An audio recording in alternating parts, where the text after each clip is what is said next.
All right, you guys, this week is all about casseroles. I'm going to be cooking up some delicious casseroles this week.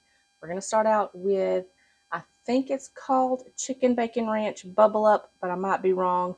I will leave the link to this down in the description box below. So I've got my skillet here. You can also do this in a 9x13. I went ahead and cooked up some bacon and just used the bacon grease to grease my pan. It's just for added flavor. You can do avocado oil, olive oil, whatever you want. We're going to go ahead and mix everything in here, and then we'll get it in the oven.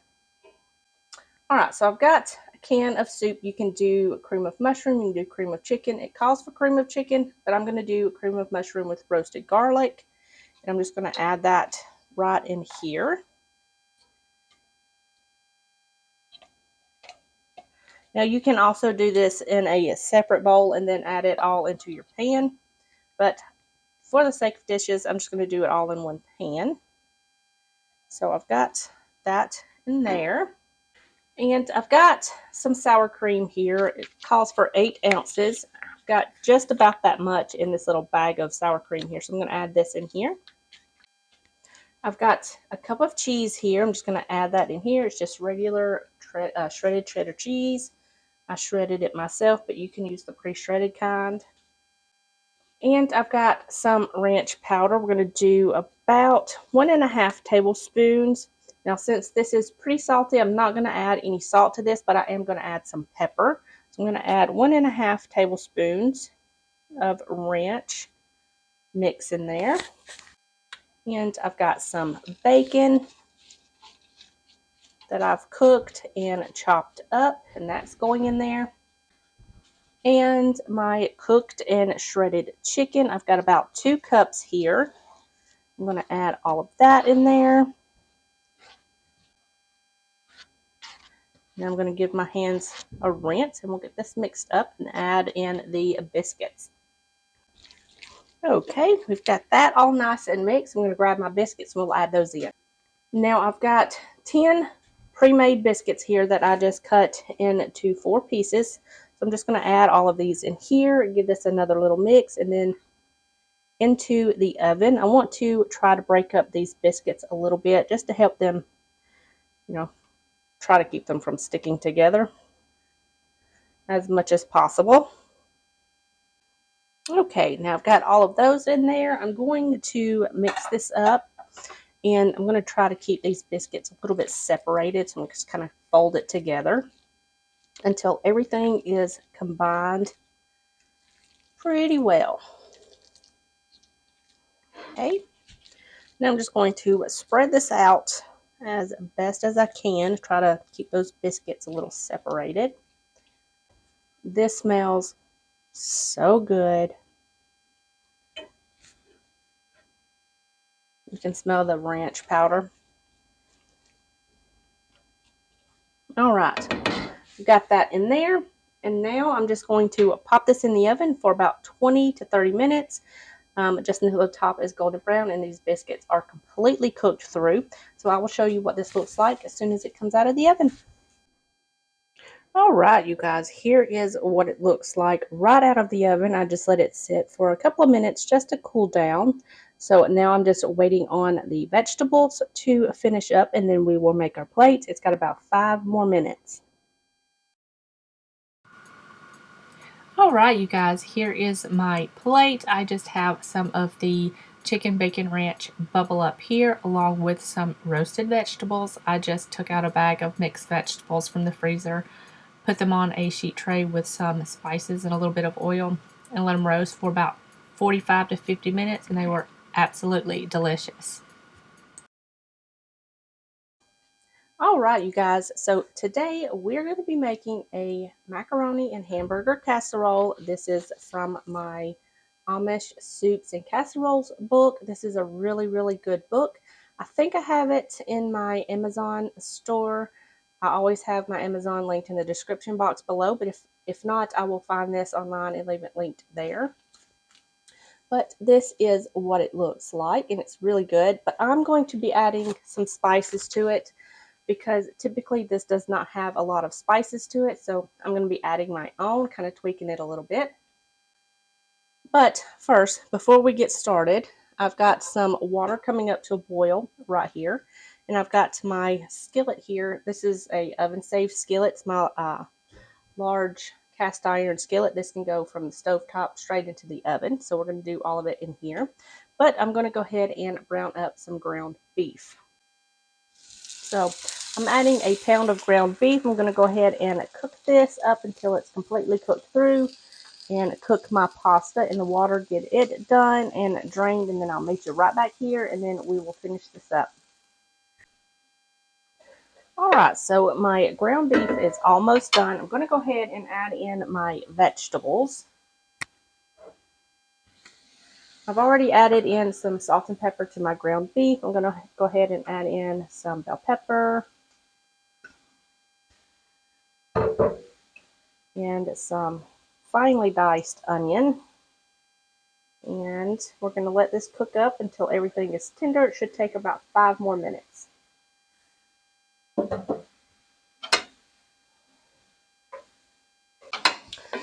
Alright, so I went ahead and cooked this down. I added some spices. You can add whatever kind of spices that you like to this to make it your own. I've got some flour here. I'm just going to add a little bit of that and cook this for about a minute or two until that flour is cooked down, that flour taste. And my pasta is almost done. We'll be adding that to this really soon. Okay. Now that that is cooked through, I've got some diced tomatoes here. I've got the large can, and I only need half of it, so I'm just going to use half of this can. And I'm going to turn my heat down to low, and I'm going to let this sit here and just kind of keep warm until my pasta gets done. And then we'll get that pasta added to this. Add a little bit of salt and pepper, and we'll get this in the oven. So this has been simmering 5 minutes maybe. My pasta is done, and I'm just going to add my pasta right in to this meat mixture. Now I cooked my pasta in boiling salted water, so it's going to add a lot of flavor to that pasta. And my daughter, she loves anything pasta. She loves pasta, so she's going to be super happy that we're having pasta for dinner. Now you don't want to throw away your pasta water. Save a little bit of it just in case your meat mixture gets a little bit too thick.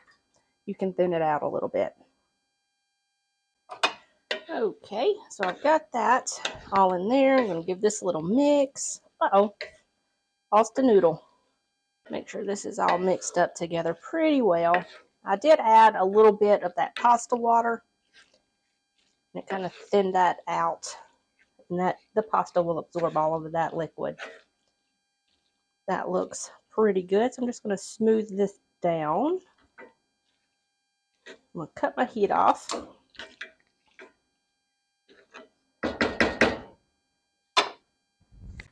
And I'm going to add some cheddar cheese to the top of this. It didn't say really how much, but you can add as much or as little as you want.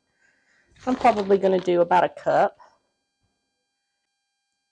That looks pretty good. So I'm going to give my hands a rinse. We're going to put this in the oven for about 20 to 25 minutes to let that cheese melt down and get delicious. And then I'll show you what it looks like when it gets done. Alright, you guys, here is what it looks like right out of the oven. I'm going to let it sit here and kind of cool down slightly.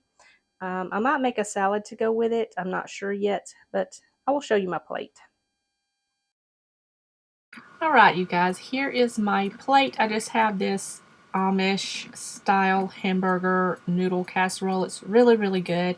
I added some extra spice to it, like some garlic powder and onion powder, but you can add whatever you want to it. It just gives a little bit more flavor. And then I just had a prepackaged salad that we got from Walmart a few days ago, and that was a meal.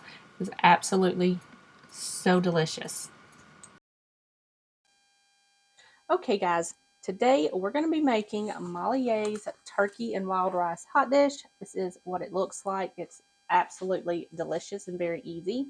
I went ahead and prepped some ingredients and got them ready to go. I've got some wild rice here that's already pre-cooked, and instead of using shredded turkey, I'm going to be using ground turkey.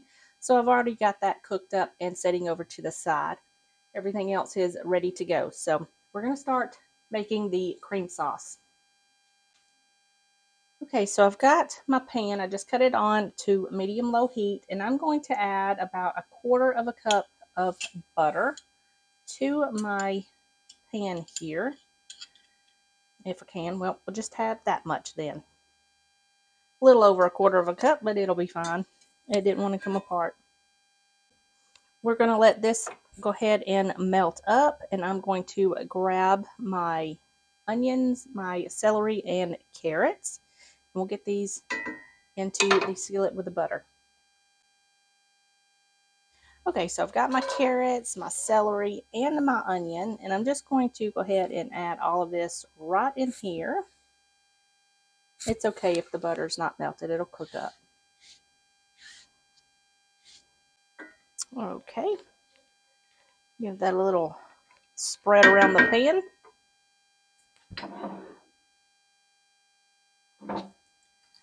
I'm going to add a little bit of pepper and some salt just to help sweat these onions down. And I'm going to cook these vegetables until they are nice and tender. It should take about 5 to 7 minutes. So I'm going to go ahead and do that, and then we'll move on and finish up this cream sauce. Okay, so the carrots, onion, and celery have cooked down. They are nice and tender. I'm going to go ahead and add in the flour. I will not be sharing any of the measurements because it's not my recipe, but I do have the cookbook linked down in the description box below. And if I can find this recipe online, I will link it for you guys. If not, the cookbook is linked in my Amazon store. So we're just going to cook this flour down just for about a minute or so, just to cook that raw flour taste out. And this flour is also going to help thicken up this cream sauce. All right, I've got some chicken stock here, and I'm just going to add a little bit of this chicken stock at a time so this can thicken up. Don't want to add too much because it will get lumpy, and we don't want any lumps in the sauce. I'll turn my heat down just a little bit, so more on the low side. Okay, get this all mixed together. Make sure there's no lumps.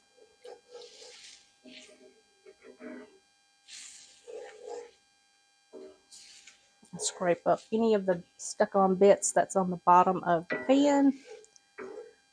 That is yummy goodness that gets stuck on the bottom of the pan. It's pure flavor.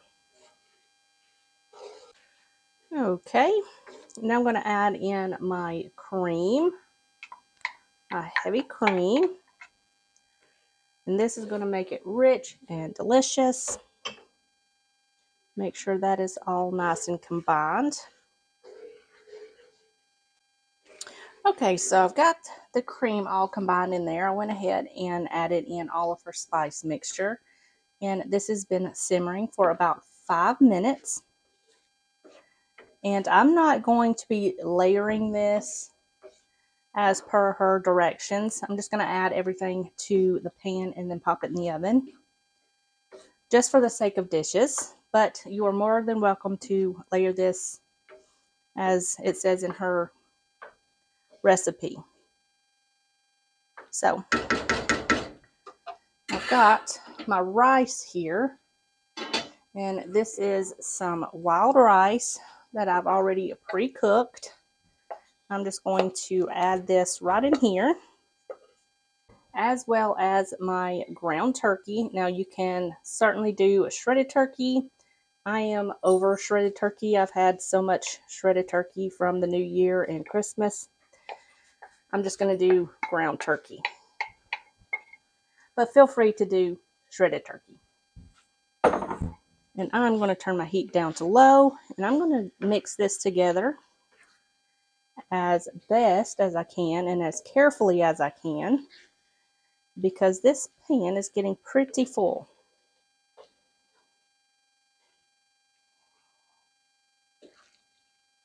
I'm going to go ahead and turn my heat off because everything at this point is pretty much cooked through.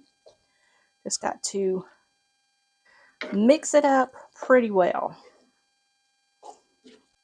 All right, that is nice and combined. I did add a little bit more salt and pepper to this, and this looks nice and creamy. Now I'm just going to kind of level this off. And I've got some crushed Ritz crackers here. And I'm just going to evenly distribute these all over the top. Spread them out, making sure to get all along the edges so we get some of those nice crispy edges. I'm going to kind of sprinkle over a little bit of olive oil just to help these crackers get nice and crisp and golden. And now I'm going to cover this with some aluminum foil, put this in the oven, bake it per her directions, and I will show you what it looks like when it's done. All right, you guys, here is my bowl of this delicious wild rice casserole. This was really, really good. I did not make anything else to go with this. I just had it as is. My daughter had some leftover salad, so she had that with hers, but I just had it by itself, and it was so, so good.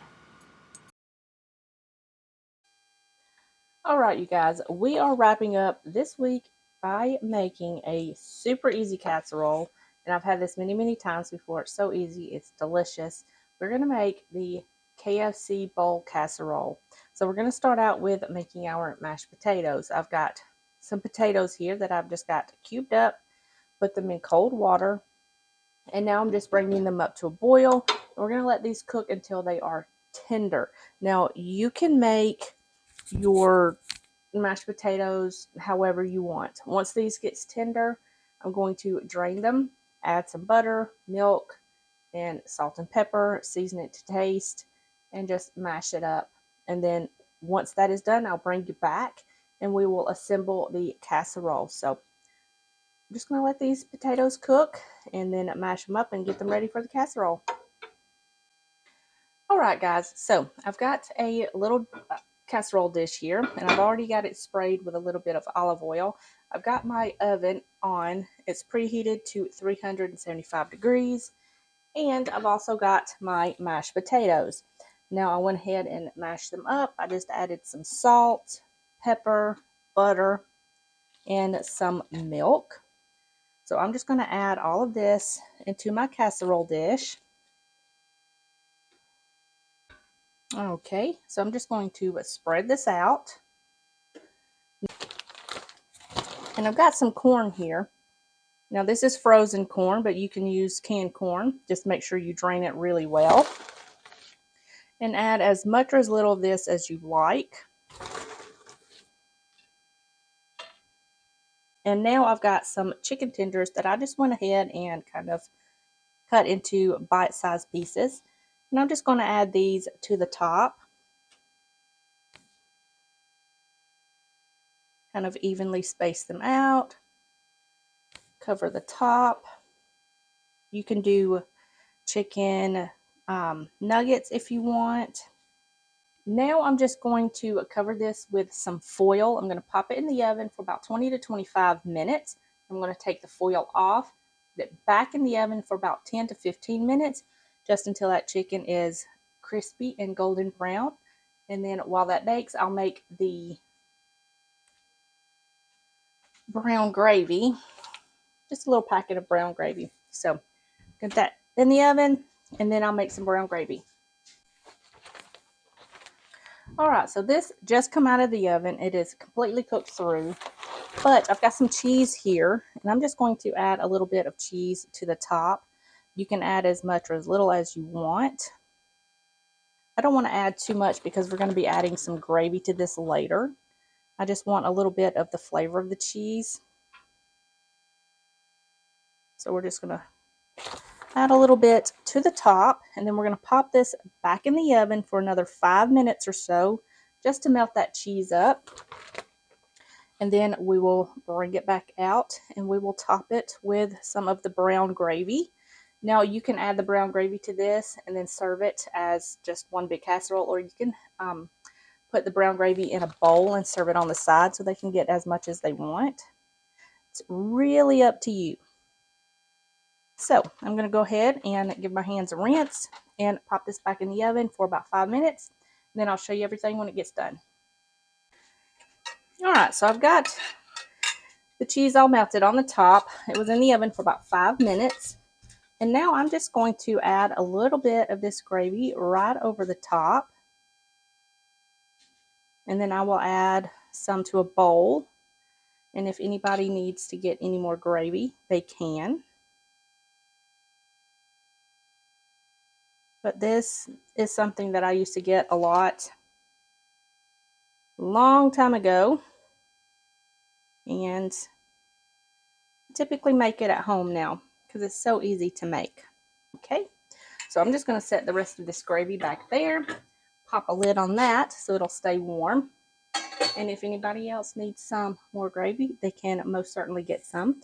But I'm going to go ahead and make my plate. I'm going to serve it as is. All right, you guys, this was absolutely delicious. I just served this as is. My daughter made her a side salad to go with it. We have a bunch of salad in the refrigerator that needs to be eaten up. So she's just had a salad. I had a salad for lunch, but I just served this as is today for dinner. And this was so delicious. I used to get this all the time back when I was younger, when I was on lunch. So yeah, I hope you guys enjoyed this week's video. If you did, give it a thumbs up. Don't forget to hit that subscribe button if you are new. Don't forget to hit that like button and leave me a comment, and I will see you guys in the next one. Bye guys.